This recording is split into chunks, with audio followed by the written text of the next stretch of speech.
बातमी आहे नाशिकच्या राजकारणातून। तिदमेंनी रस्त्यावर येऊन मांडलेली भूमिका अयोग्य आहे। शिवसेनेत शिस्त आणि पक्षात आदेश चालतो। उपमहापौर निवड एकनाथ शिंदेंच्या आदेशाने। शिवसेना नेते अजय बोरस्ते थेट बोलले।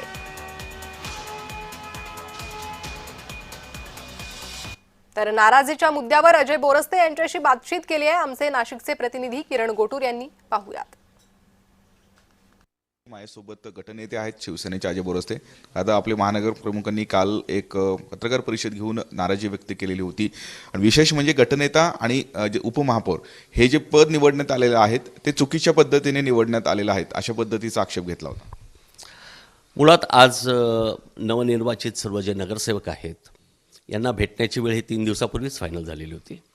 आमचे सचिव माननीय राम रेपाळे साहेब यांनी मला निरोप दिला, त्या पद्धतीने निरोपही केले होते। त्यामुळे या नाराजी नाट्याचा आणि या भेटीचा तसाही काही संबंध नाही। ही भेट सर्व नवनिर्वाचित जे नगरसेवक आहेत यांना शिवसेनेचे मुख्य नेते माननीय एकनाथ शिंदे साहेब यांना भेटण्याची इच्छा होती, त्यांच्याशी बोलण्याची इच्छा होती आणि आता हा कार्यकाळ सुरू करण्याच्या आधी त्यांचे आशीर्वाद घेण्याची इच्छा होती आणि म्हणून आम्ही सर्वजण चाललो आहोत। गटनेता निवडीचं पूर्ण प्रोसिडिंग पूर्णपणे त्याचं व्हिडिओ त्याचं रेकॉर्डिंग आहे, त्यामुळे असं वल्गना करणं योग्य नाही।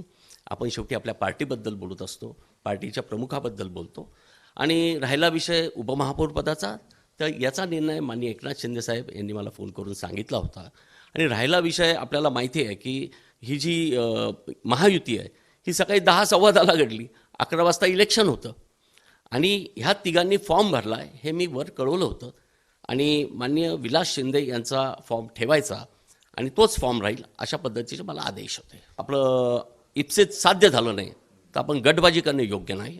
मला वाटतं आपण आपल्याला ज्या काही गोष्टी हव्या असतील त्या आपण कुटुंब प्रमुखाकडे मागितल्या पाहिजे, आग्रह धरला पाहिजे, हट्टही धरला पाहिजे, परंतु अशी गटबाजी करणं हे शिवसेनेच्या शिस्तीला धरून नाही। किरण गोटूर, जय महाराष्ट्र न्यूज, नाशिक।